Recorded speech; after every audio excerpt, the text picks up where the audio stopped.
Voltmeter is connected parallel to flame sensor, one lead on the ground, second on the white wire flame sensor, and is set to 2 volts DC.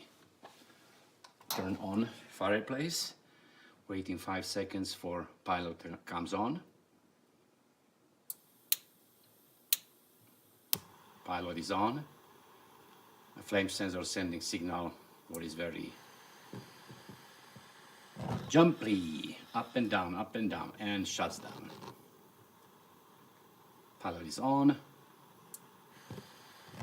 and flame comes on, again off.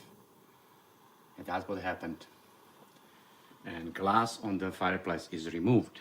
This means only flame sensor can be defective.